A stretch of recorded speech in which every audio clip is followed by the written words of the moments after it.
بسم اللہ الرحمن الرحیم. سامعین مکرم، آج ہم جس موضوع پر بات کر رہے ہیں وہ یہ ہے کہ اگر کوئی شخص نماز میں بھول جاتا ہے، وہ بڑا ہے، چھوٹا ہے، مرد ہے، عورت ہے، اگر نماز میں بھول جائے تو کیا سجدہ سہو کرنے سے نماز ہو جاتی ہے؟ سجدہ سہو کرنا لازم ہے؟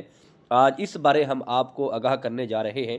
انشاءاللہ العزیز آپ کو یہ مسئلہ جو ہے وہ یہ سمجھ آ جائے گا اور آپ اس سے بھی مفید ہوں گے اور دوسروں کو بھی اس سے شیئر کریں گے تاکہ سب لوگ دوست احباب اس سے آگاہ ہو جائیں. دیکھیں، سب سے پہلی بات تو یہ ہے کہ جب ہم نماز میں بھول جائیں، ہم نماز میں ایک لفظ بھول جاتے ہیں یا ہم نماز میں رکعت بھول جاتے ہیں یا کسی صورت میں بھی نماز میں ہم بھول گئے ہیں، تو اگر ہم سجدہ سہو کر لیں گے تو ہماری نماز ہو جائے گی.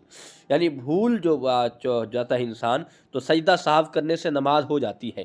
کہ اگر وہ سجدہ سہو نہیں کرے گا، بھول اسے یقین ہے، اطمینان ہے کہ میں بھول چکا ہوں نماز میں، اگر سجدہ سہو نہیں کرے گا تو اس کی نماز بالکل نہیں ہوگی، اس کو نماز دوبارہ پڑھنی پڑے گی، نماز دوبارہ ادا کرنی پڑے گی.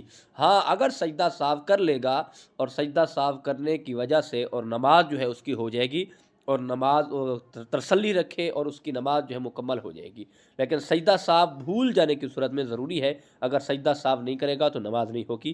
دعا ہے اللہ عمل کی توفیق عطا فرمائے، اللہ ہمیں نماز پڑھنے کی اور آقا کریم علیہ الصلوۃ والسلام کے دین پر عمل کرنے کی توفیق عطا فرمائے، اور ہمیں اللہ دین سمجھنے کی بھی توفیق عطا فرمائے اور دین کے ساتھ مخلص رہنے کی توفیق عطا فرمائے.